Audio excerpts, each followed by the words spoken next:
December 1st, 2023. Policy committee, board policy committee, call to order. Oh, call. Roll call, Mulvaney Henry, Here. Brenneman, Here. Bryant, Here. you have your quorum. Have a motion to approve the agenda for the committee meeting. So moved. Second. Been moved and seconded. Roll call, please. Roll call, Mulvaney Henry, Aye. Brenneman, Aye. Bryant, Aye. your motion carries. Aye. So I think we're picking back up with the customer service policies. And I believe we have page 2. Substantively, page 2. And if anyone needs a copy, I brought it for I sent with copies. What 4.0. We have what we've got. Bottom of page 1. 401.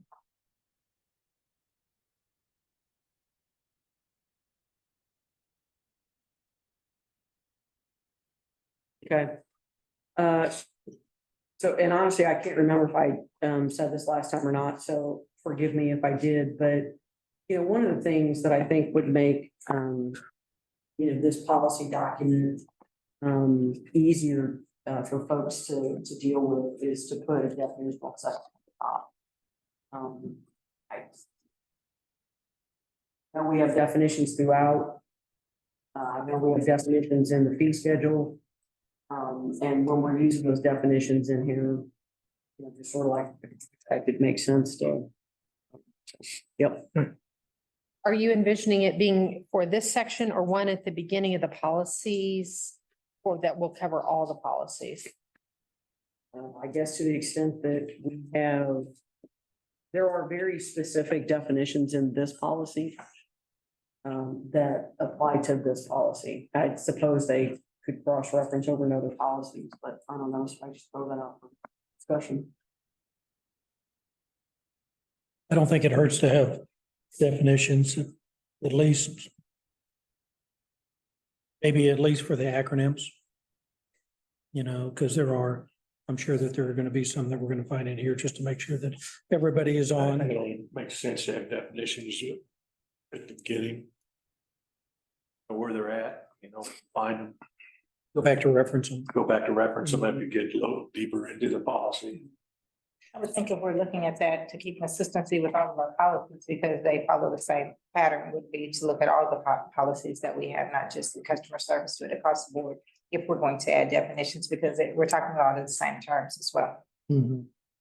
Yeah, and that would probably be, at some point, we go back in and look at those other ones too, because just to make it easier for somebody, because, it's kind of like the thing I say about the presentations during the board meeting, you need to make them so that a person who's not in the utility or on the board can understand it easily, it's got to be easily understandable by the general public. So we have to always think about that and make it simplified as much as possible. So to clarify, one at the beginning of all the policies with all the definitions, or at the beginning of this policy? Well, if you're gonna do it on every policy, it'll be at the beginning of this policy, right? No, like at the beginning, like a separate definition section for all that it has the definitions for all the policies. Like a policy section or a definition section of the policies, or did you want them at the top of this? Well, are there going to be items specific to this policy or set of policies that won't necessarily apply to every other policy? No. So I would think that they would be, Definitely. if they're specific to it, I think that you could go with this at the beginning of this policy. I don't care if it's at the beginning or at the end personally. 6 months, it doesn't matter to me, but I think it should be with it, because if somebody was to print out this one policy because they wanted to understand it better, you don't want them to have to print out multiple other policies to get to this policy. So In our rate manual, we have one at the beginning of our manual. Sorry. In our Beginning. rate manual, we have one at the beginning of our manual. Does it cover all definitions, all policies? And just related to the rates. To that, yeah. Yeah, Which is what I would Yeah. expect. So I guess in answer to your question, what I would, is that very thing is a set of definitions that would go with every individual policy that has. That's what I was, at the beginning, each of the policies, there would be. Each category. Yeah, because there's gonna be some policies that won't need a definition page or definitions because they don't really go into too many acronyms or, you know, odd things. Some of the very simple policies.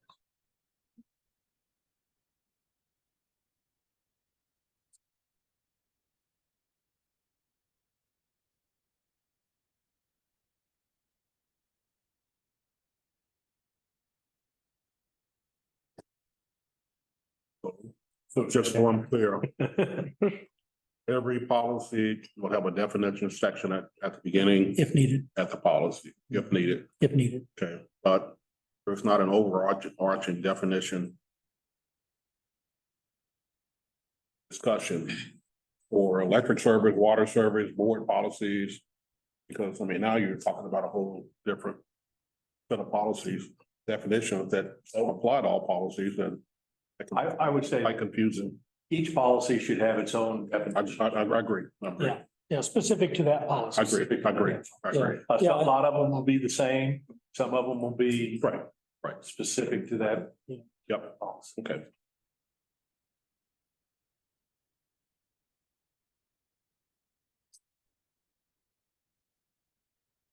Where we start?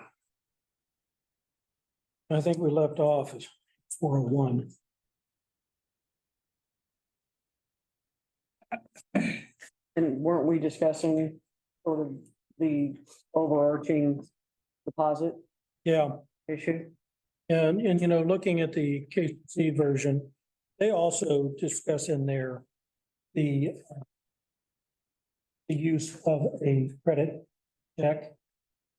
But it appears to me in this that it's more, I mean, they don't go into the detail, or at least I didn't see the detail of deposit, you know, how many dollars, but it implies from reading it that the deposit would be pretty much standard across all customers. But then they have on page 13 of the KCC, in section B, it talks about what happens when a customer fails to pay an undisputed bill. And that's when there are additions to the deposit added. And I think that in my opinion, that is a better approach that we're going to go into a contract with a customer that, you know, we, in good faith, you know, with a set deposit amount, you know, and then if you don't abide by the contract, which when you sign up for services, it's basically a contract saying we'll supply you with electricity and water and you will pay for it. And if they, you know, if they fail to pay, there's going to be a penalty. And at some point, you know, we'll have to determine what that point would be and how many occurrences would be allowed or what would be allowed.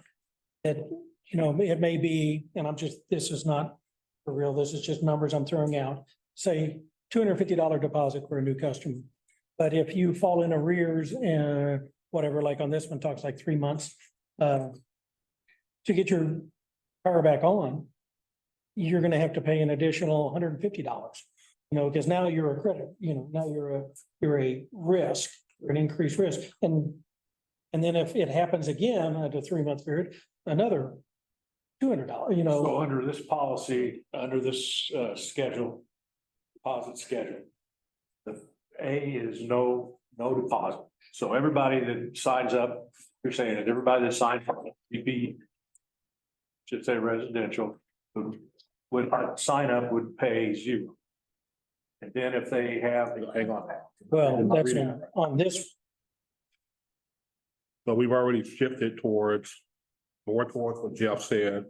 And on the changes to be made is you have no credit risk or no credit history, and it's zero. And we're giving you a chance to build your credit history.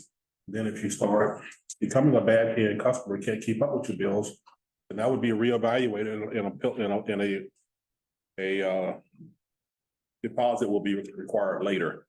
Okay, but if you come into the utility and you're a bad risk customer to begin with, you just have a poor pay record. And we don't believe that you should start out at zero because you've already demonstrated you can't keep up, you can't pay your bills.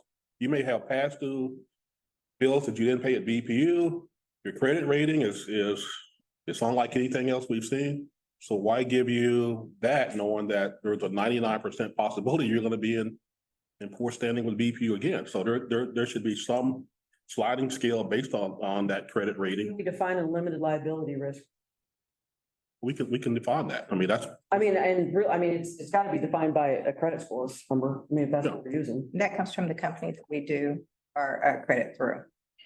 They don't send us a person's score. They don't give us any personal information at all. They can obtain something from the customer, can call them, or we give them information. However, once we get it, they just do it by colors for us. Green, yellow, red. Mhm. Of course, green meaning that we don't charge it, that the history came back great and we're not going to charge anything. Yellow means that it's limited their potential, limited liability credit risk to us. And then the red meaning that is a greater amount. So we have them. So when we say limited and substantial and no credit risk, that's the green, that's the yellow, that's the red. They will not give us personal information at all. But the customer, they do provide information if the customer would like to call them and get their information from them. Do that. so that's the change that we're already proposing to make it easier for people to sign up. Okay, as opposed to, you don't have credit. We don't know what the risk is, so we're gonna set you with this higher fee just to sign up. We're gonna say, okay, we'll bring you in. We're gonna run the risk that you won't become a bad paying customer. We're gonna give you an easier way of signing up for service with no upfront costs. Then once you become a bad paying customer, if you become a bad paying customer, then you have to levy these charges against you.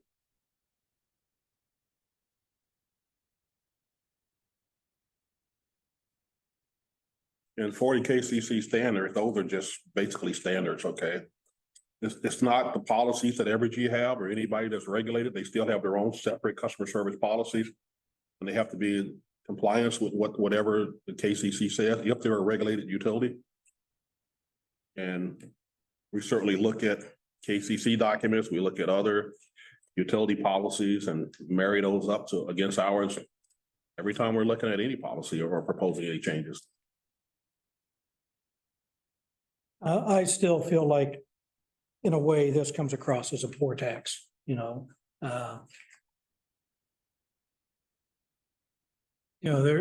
this is one that, I think a couple different things on my personal opinion on deposits are, you make a standard deposit and you say, here's a standard deposit. And then I also think the deposits should be able to be paid across a series of months instead of just all to get started. I think that's another thing that is burdensome. I think that if we're going to do anything with credit rating, it would be, for lack of a better term, a shorter lead on. Do you guys have information like in response to what Jeff was Well, saying? I was just waiting for him to. Oh, go ahead. finish, You but- can always interrupt. But we have thought about that and we have decided that the deposit can be spread over months instead of being amount Yeah. paid all at one time. So that was something that we worked on with our new system. And so I was just saying. Okay, that's good. That I'm is glad to hear something that. We've already. That's a positive. Over 3 months. Yeah, and I think 3 months is long enough. I don't think it needs to go extend out further. I mean, it's the same idea, like if somebody is getting a phone, you don't pay the whole phone at once. You can spread it over 2 or 3 or 4 payments. But maybe it's a communication based on the credit rating that says, green, here's your deposit, just go about, and by the way, if you fall in arrears and you don't pay your bill for 3 months, you will be disconnected, and to get reconnected, there'll be an additional this many dollars on a deposit for a security at that point. If you're yellow, maybe we only go, you're only allowed to go so many, maybe we shorten the period of window that they're allowed to be in arrears before the additional deposit hits, so that we limit the number of the risk a little bit. I don't know whether that's doable, Lori. You know what I mean? You understand what I'm leaning towards, right? It's like, let's say a green credit says that, anybody falls 3 months behind in their arrears, you're gonna have to pay this much. You have to pay everything to get back on, and then you're gonna have an additional deposit of X number of dollars because you've shown yourself to be a risk. All right, if you start off coming in looking like a risk, we tell them that you have a shorter amount of time. Maybe it's only 2 months in arrears, and then you're gonna have to pay it. That way they can't build as big of a bill before before it's stopped and there's money put aside to cover the potential loss. I mean, that's at the end of the day, deposit, that's all a deposit is a deposit. It's just, protecting the assets of the utility, And so the way we have it now, the deposit is put on the first bill, the way we have it now. Mhm. Going over the 3 months, that'll be just so it's not such a big amount at yeah. one time. And then what we normally have for people that have no deposit or that have a limited deposit, what we currently have in place, and it's in there, and our policies would be that if they got disconnected for the third time, then we reassess their deposit. So sometimes that gives them a long time, because we're saying. It may happen over years. Yes, it may happen over years. And so if you get disconnected for that third time, we reassess it. If you were have a limited deposit, then you would go to the substantial deposit. We would add that amount on. We've already had the limited on there. So we would add it, make it go up to the higher amount. If you had no deposit, we would start off with the limited deposit, not go up to the substantial, but the limited. So if you had no deposit, you go up to limited deposit would go up to substantial deposit.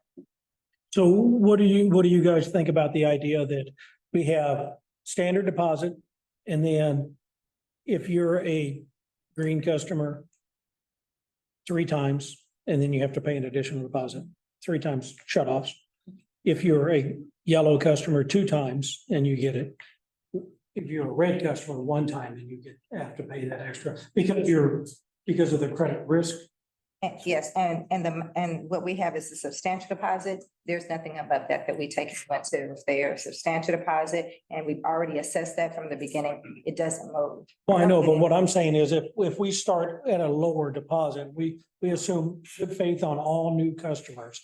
And the idea of the previous BPU, Bill and I look at it, if you owe the BPU from before, you're gonna pay the full deposit, and you're gonna pay a regular deposit, and you're gonna pay that risk deposit, additional risk amount, because you've already proven to be a risk. That's been a point of contention with some customers, that previous bill that they owe, and it may be dated, but they still owe the utility.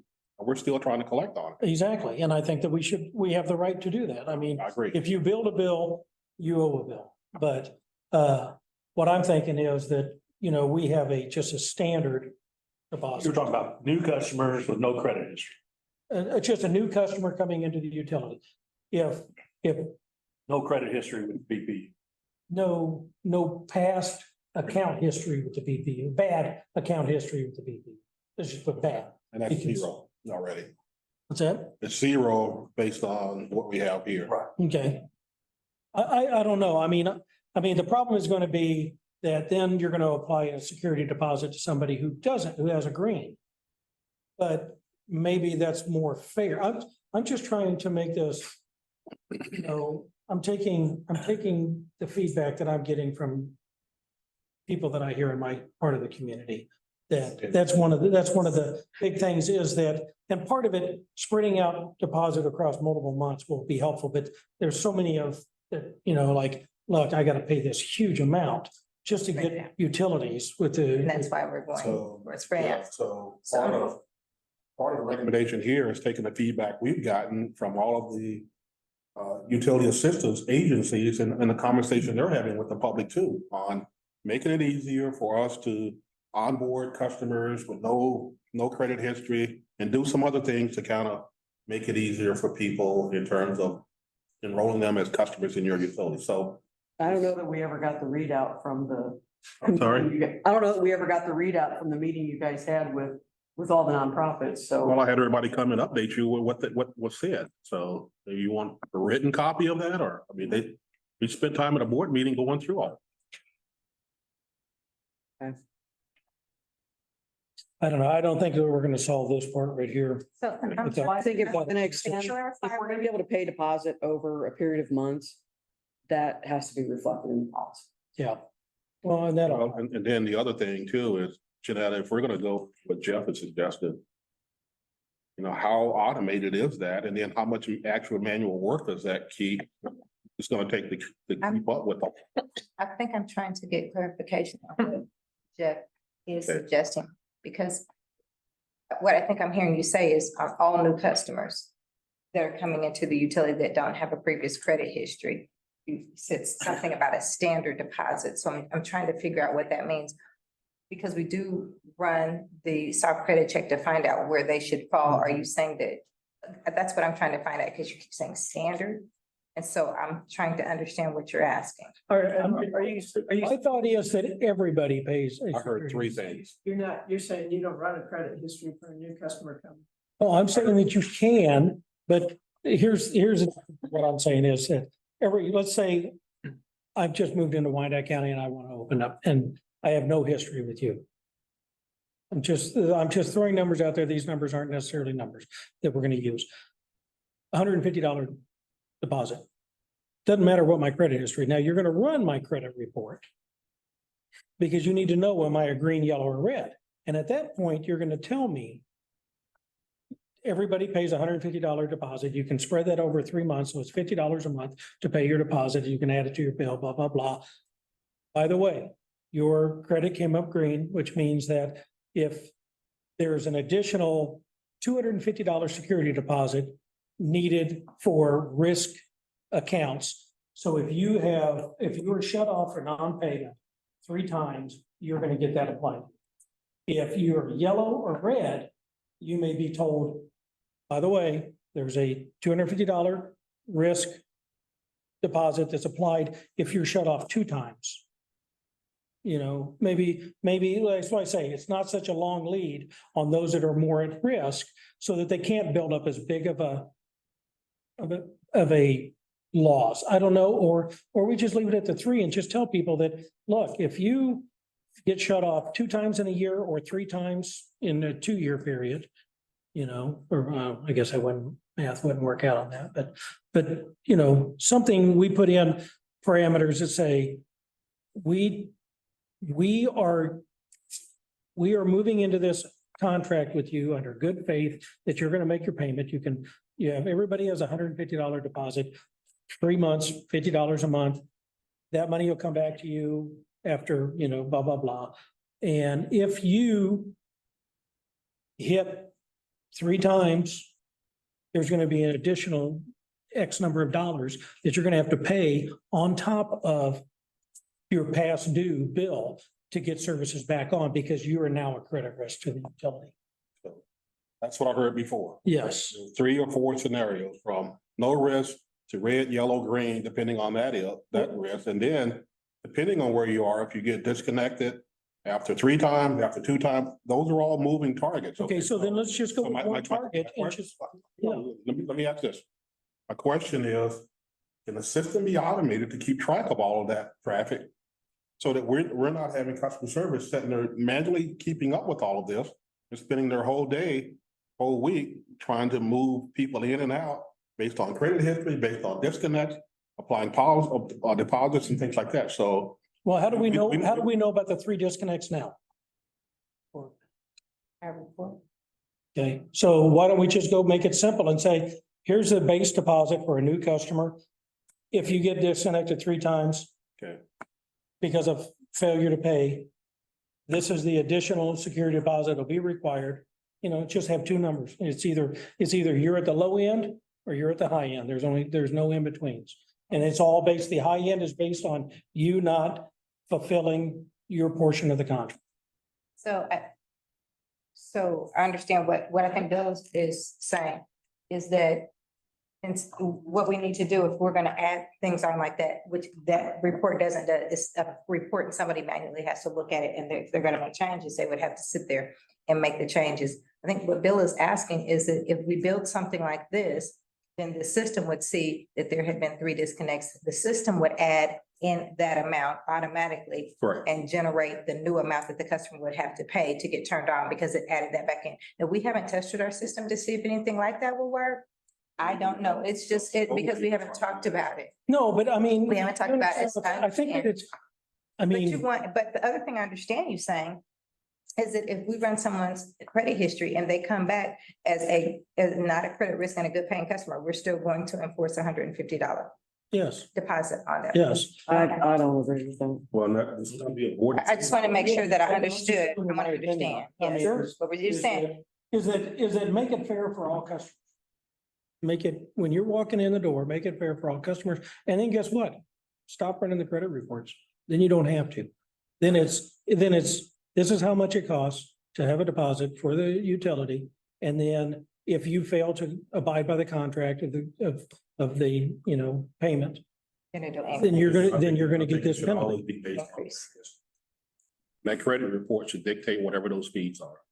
So, and I still like the idea that if you are moving into Wyandotte County, if you're moving out of your family's house, the example we gave the other day, the wife is abandoned by a husband that walked off and left her and her kids, and she's got to go and sign up for service.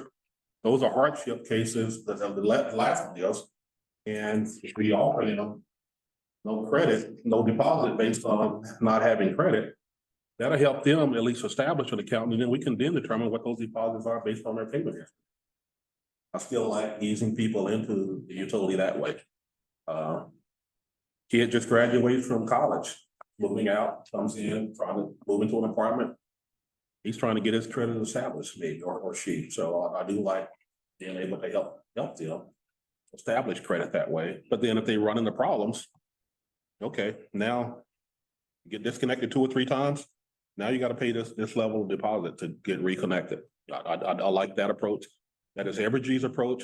When I saw that approach, I said, that makes sense for our community. I think people that move back and forth to complain about, you know, what BPU does different than Evergy, it brings us closer together on having something that still works for us, but it also still protects us in terms of preventing future write-offs. Because Or the alternative is to go to FlexPay.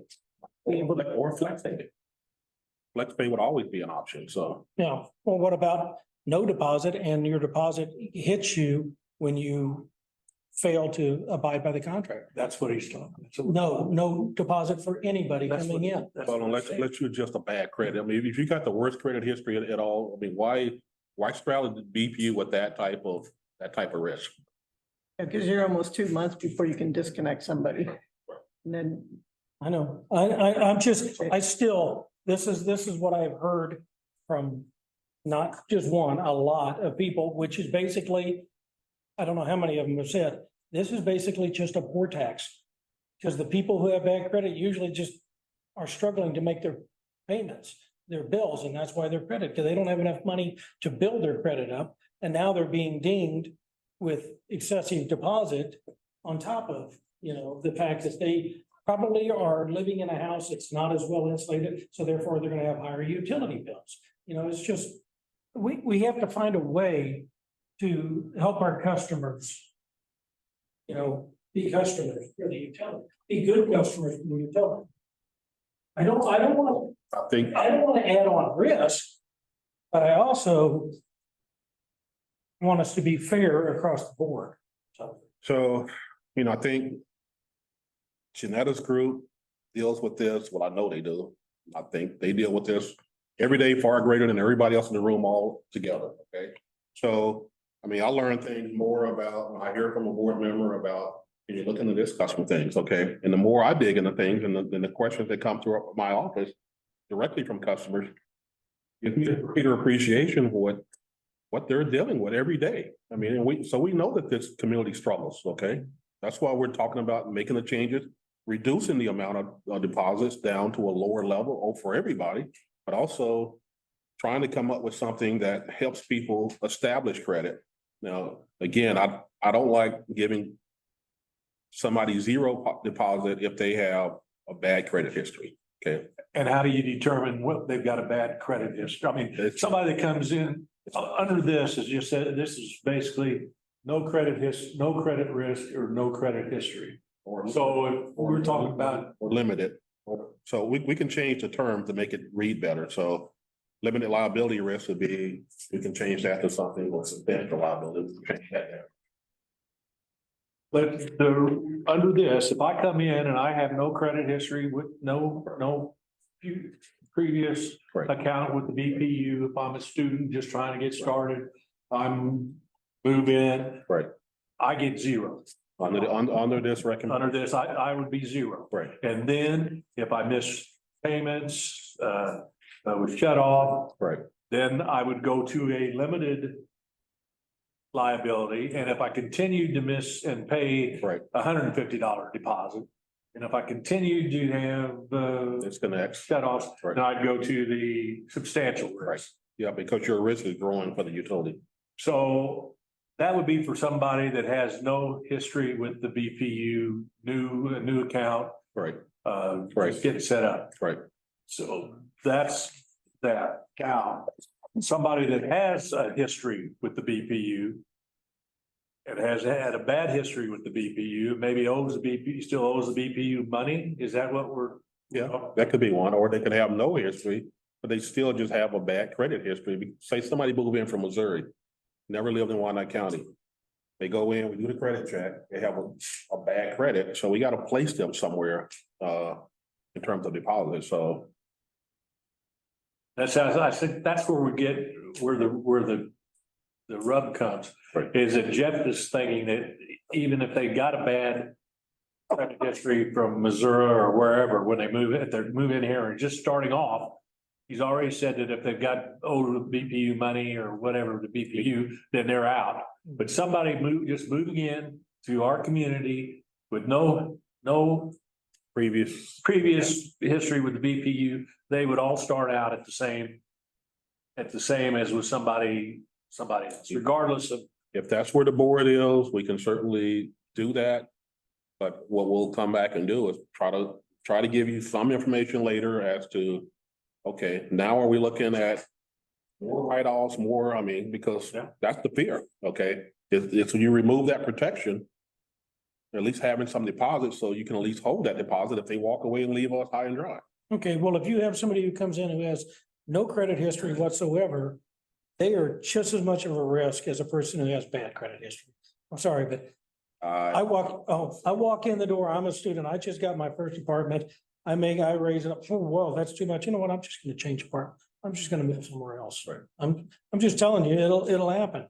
And that is something that if they do, leave the bill, move somewhere else, and that's why if somebody, then comes in and applies for a new account at a new location, we're still going to see that person has now a credit history here. And so let's say they do move, and if we didn't get to turn that service off, or it wasn't disconnected and they left an outstanding bill, we're gonna collect that bill. If they do move and they've established that history with us, like, oh, no, this is too much, I'm gonna move, as long as they're moving within our service territory, we still have that information. Yeah, but they could move outside of our service. If they move Then outside of our everybody's gone. territory, That's then what I'm saying. then that will go to, then we'll send them to our credit collections, and collections will try to Right, pay for it. so to me, if there's somebody moving in, no credit history, I would think that the probability of them walking away, even BPU with a lot of unpaid bills, would be lower than somebody that has simply bad credit and have established that over a long period of time, okay?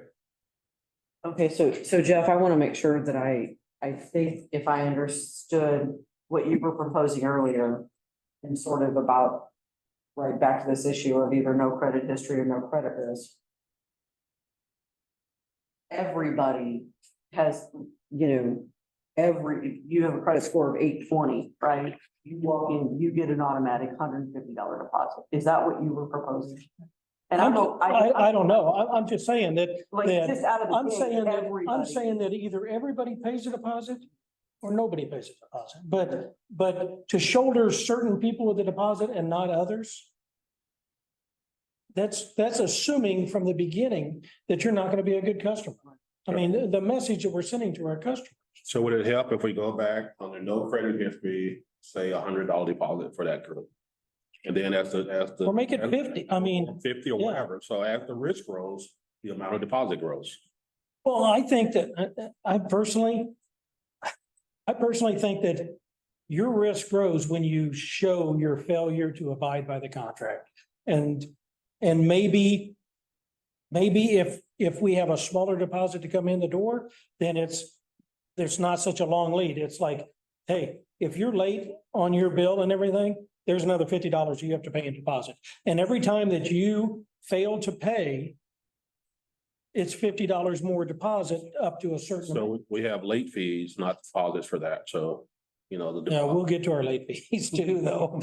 So, but you know what I mean, is that I would rather penalize a customer for actions they've taken than for actions we are assuming they will take. I agree. And we're on the same page. Yeah. But I'm looking at the action they've taken elsewhere. I know. Okay. I know, but they haven't done it. High probability that they're gonna be a similar customer when they get here. I agree. I know, and it's a tightrope, all right? It's a tightrope. Right. But So we don't do zero deposit. What do you guys?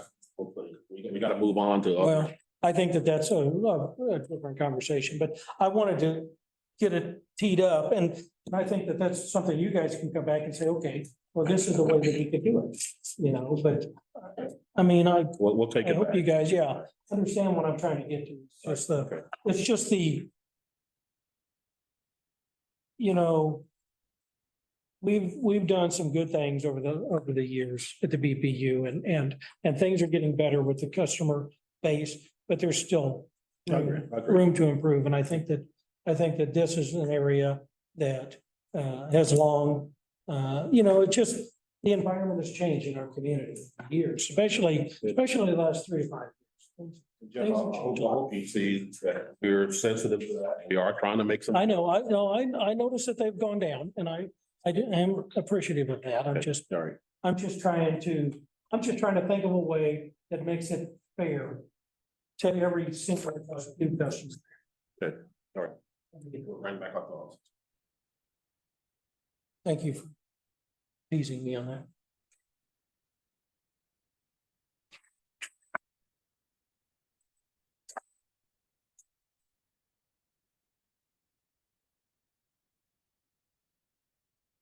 Anything else on the fee section? On 401. On 401. Yeah, So this.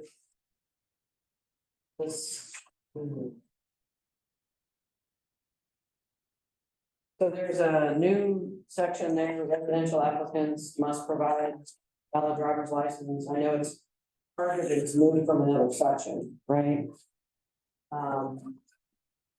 Must provide valid driver's license, state issued identification, social security number, or individual taxpayer identification number. Certainly, I think everybody here knows we all live here. This is the most diverse population per capita in the country. And, you know, this language says to me, right, that there may be immigrants that don't have this information, right, that are settling here. And we know we ran into a situation with a customer who was coming from, or fleeing Venezuela, right? We all board members, right? Customers, right. Well, that's one, but I mean, I know. you know. Okay, so, I mean, so I think. No, I think early in your term as a board member, we had this conversation that the unified government wanted to, what is the cards that they wanted us to identified?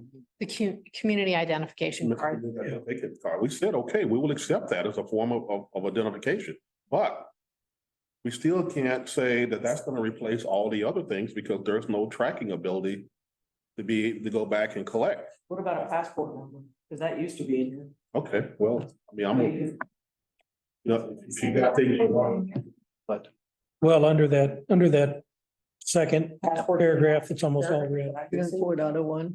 That's not a collective. Thank you. We don't have that. What do you mean? So you would add residential applicants must provide valid driver's license, state issued identification or passport. I just said, or similar identifying information, in parentheses, I have e.g. passport. Okay, I mean, I'm not saying that that's how it has to be. no, but that, yeah, because the rest of it, the social security number and everything, that looks to me like it's voluntary, because That's it's, right. you know, is requested, but not demanded or required.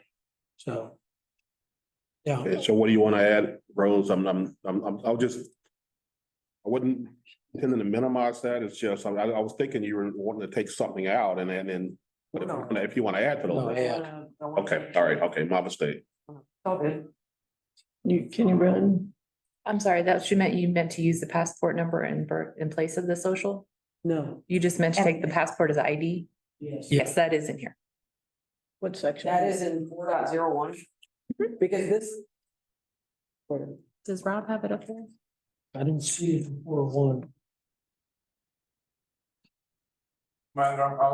Nope. It's I'm not, reading that. not in my. Yeah, it's not on, it's not. This one. Right.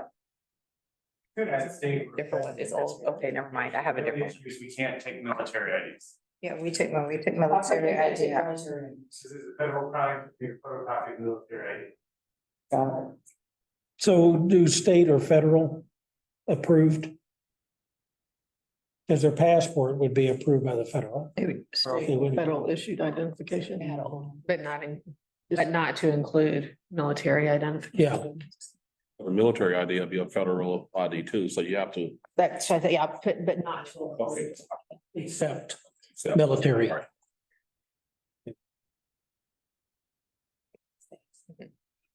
So any federal or state ID will Or driver's license, which is basically a state, right? state, So any state and federal. state or federal, a state or federal. I think are we, and I think the reason why that Gabby asked, are we talking about that in place of the social security? Because what we need is a picture ID.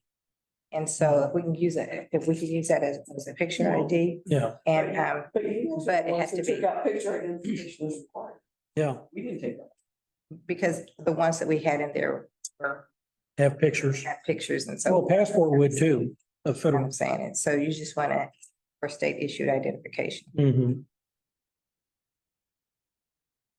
So when we talk about state issued identification, that's a passport. How are you making investments? State or federal, What's federal? that'd be a federal Okay. issue.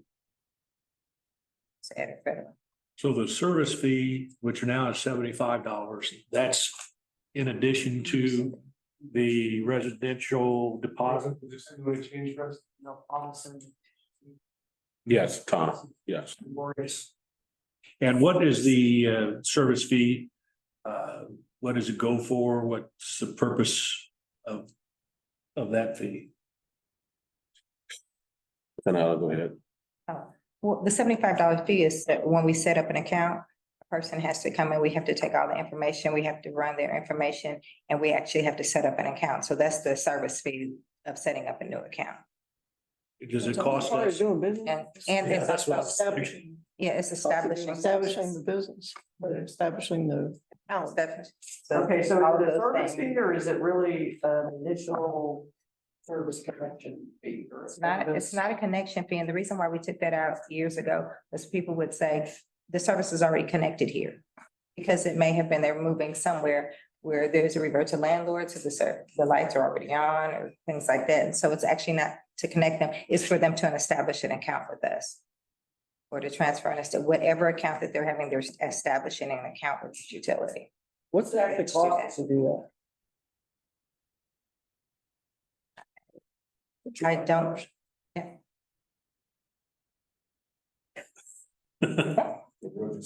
$75. Based on the iterations that it may go through to get all that information, it could be more because we're paying somebody's salary that is doing that. And so it goes through. Are we a paying lot. people specifically to just set up accounts? Or is it a When they part of the sign for customer service. service function? When they sign for service, that is what they're doing, is setting up an account. Right, but like, that's not their specific function. They're customer service folks, right, that handle lots of different things. We do have a sign for service, so that's specific to that. So we have dedicated reps, that's all they do. How many do we have? I don't know specifically if it's 3 or 4, somewhere in that number, I'm not exactly sure. Okay. But that's why we have the sign for service mailbox, it's done, and it's, all of that is done through that sign for service mailbox. The only time it's done upstairs if somebody specifically needs that done, but normally they're always directed back to the sign for service mailbox, because as you would remember, that's a service that used to have to come into the lobby to do. Now we do that online, but it's still dedicated people like there was in the lobby that are handling those. So I don't know exactly, but Do we charge people when we answer the telephone just to talk to them? I mean, it's kind of I like, mean, don't we pay a salary to do that? that's kind of like the cost of doing business. I mean, we hire people and we hire them to do a job, and that job is to set up these accounts. Why are we charging? when people call into customer service, they're normally asking questions and they've already established an account. When we're trying to establish account, we're asking for specific things for you to give us. We have to go through all that, check all of that information, and we also have to put it into the system and we keep their information. So I believe setting up a service is different from a person that already has service and they're calling in to ask a specific question, because we have to receive specific documents, make sure all of them are here. That's actually what you're setting up for your service fee. So Tom, the answer to your question is, just like customer service, just like water, just like electric, we have certain fees outside of our base rates. If we put all of our fees there, now our rates become even higher, okay? We can cover all of our costs that way. But it still costs us to be able to provide service to this community. It's just, how do we collect it? Do we collect it through our base rates, or do we collect it through additional fees for those type services that we offer? So we're just covering our costs. I would call it something other than a service fee, generic, I mean, service initiation, service something, because Origination fee. setup fee. If service fee is a kind of a universal. Okay, we're trying to change some things here. I mean, give us something. Well, okay, but I still like to go back to what the industry definitions are too, okay? Well, and I'd also like to know, how does some of the other utilities handle that? I mean, I've lived here my whole life, so I can't really tell you. Does Evergy charge a service fee? Does Independence Electric charge a service fee? Springfield, Omaha. They all charge additional fees outside their rates, okay, and we do have their policies, so. And we do compare ourselves with those policies.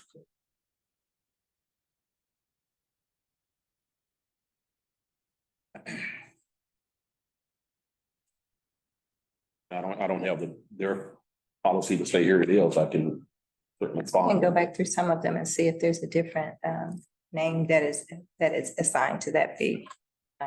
To see what maybe some of the different wording looks like. I mean, just the generic service fee tells me you guys could apply that in lots of different instances, and I understand what it's intended for.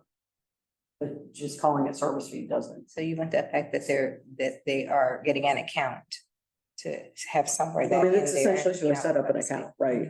So that's an account Account setup setup fee. I mean, I think that, you know, if I go to Verizon today, that's called an activation fee, but that's a whole different deal, right? You're getting $50 from me for that. Well, 35 these days, but 75 seems high, but So we are it gonna, says it's our cost. we're gonna come up with a definition section, right? So we can define what service fee is there, right? We could, but I still don't like it. One utility use service charge. Don't like it either. You know, and this is the thing, it's like either we're gonna. Ours used to be a connection charge, which meant we are connecting you to service at this location. And that became a point of contention sometime when people say, well, but we're establishing it in your name. And that was in the name of the landlord or the apartment complex, but we're setting up this service for you in that. And so now you have to pay that fee. So Account that's what we establishment do fee, it. Connection. something that is self-explanatory just in the name. But that's what goes into a definition page, right? So if we're gonna go to that extent. I know, but I mean, We'll look. service fee, yeah, We'll look at it. you can be charged. Yeah. A service fee is not, very nondescript. So, Okay. I don't need to. So that's something that we'll look at. And if I'm there's sorry. I said that's something we can look at. If there's other Okay. names, that's, Committee don't like service fee, then committee brings back a recommendation, okay? I mean, this is more policy, Well, I understand. I understand. not staff policy. Well, Rose, that's what I'm asking. Bring back your ideas, okay? If you wanted to change, then let us know what you're thinking. Account activation fee, And it'll be get, hopefully approved That's what I that think. policy. so that would be my opinion, account activation fee. Is basically, that's what you're doing, you're activating an account.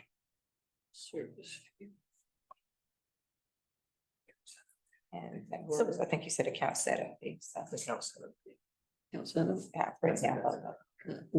Going at the risk of getting yelled at, going back up, because should we put or state or federal photo That on here. The issue, ID, photo ID, photo ID? yeah, you should put in photo, if you have to have a photo, then you should denote it.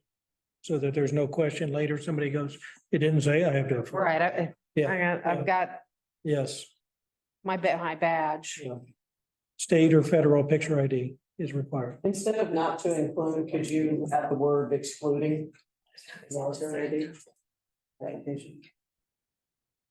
Why don't you guys take a look at the old KCP&L policy, the old Westar policy, the new Evergy policy, and the independence policy, and see what they call service fees. And then we'll bring that back to say, This fee. here's what people are used to in the greater Kansas City metro area and what this is. If, can I just add a qualifier? If any of those policies haven't been revised since 2015, 2016, I don't care what they are. I'm just saying that is. And there are old like that, because I know the KCPL, when we looked at it, Mark, when the KCPL and Westar, like 1987, it was in the eighties. Right. I mean, I'd love for somebody out of one of those companies to say, hey, look what BPU's done. Like, come into 2023, 4. And I've always said that they do their own, they don't ask us what we're doing. And there's, We might become cutting edge, you never know.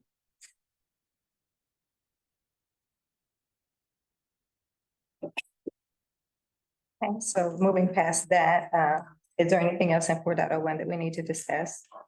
And that change will be on there, federal to state or federal issued photo identification. I've got that down, right? I'm sorry. I said adding in there federal Up there. Yeah. and then photo identification. Yes. I'm sorry, yes. Military identification. Anything else? I have starting on 4.02. So, if there's anything prior to that we still need to go back and address, with the time we've got left. I had one suggestion for the next paragraph after the one Rob's in. Okay. On the second line where it says the word continues. Instead of after it, instead of the. I would add such automatic bank draft. payments, modify those.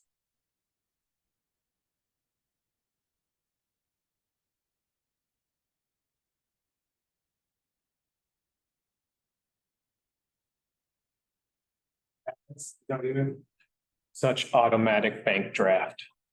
Just calling it back out, basically. We're putting that after continues. And continues, That's just my suggestion. such automatic bank draft. Okay, and say cut the payment, Instead of the. oh, just leave payments in there. Yeah, automatic bank draft payments.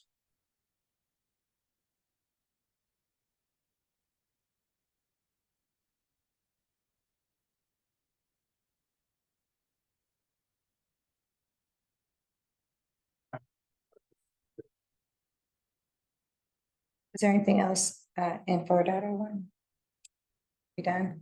Well, I mean, the very last line of the last paragraph, the property will have all services established at account creation.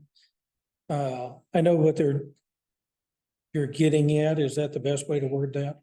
Basically, it's saying that you have to do your electric and water at the same time. You can't have a house that's not That's up our, to code for water, but yet we're gonna put electricity in it. right, or if somebody's building a new home, That's- turn on both services at the same time. That way, I mean, we've had a lot of back and forth where we had to go back and back charge people because they didn't request it and then we turned around and found out that the builder or the owner turned on the water service and ran water for a long period of time, so we had to go back and during the next billing cycle, collect that and then charge them for it, and that became somewhat contentious, so we said, okay, let's make sure that we're signing up, when we sign up for people, sign up for electric and water and turn them on at the same time. So this doesn't apply to like builders. Well, so builders may have temporary service. I know, that's what I'm saying. They wouldn't have. So this wouldn't fall, this No, part of the, no, no. okay. no. That's what I'm thinking. I'm looking at the fact that there's gonna be a builder who may have electric, This is- but not the water. This is the only permanent service. Okay. All right, so if that's the case, then 401, I'm good with the Okay. discussion with the continued discussion of the.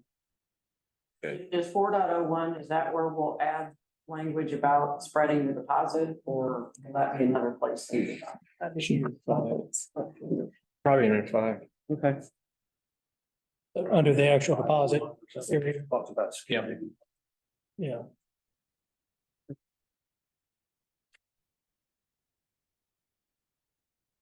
Yeah, I'll entertain a motion to adjourn. So moved. Second. So, Mark, we pick it up at $4. $4.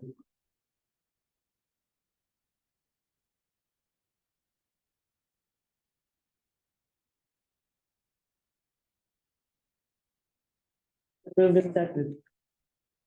Roll call. Roll call, Mulvaney Henry, Aye. Brenneman, Aye. Bryant. Aye. That motion carries. We are adjourned.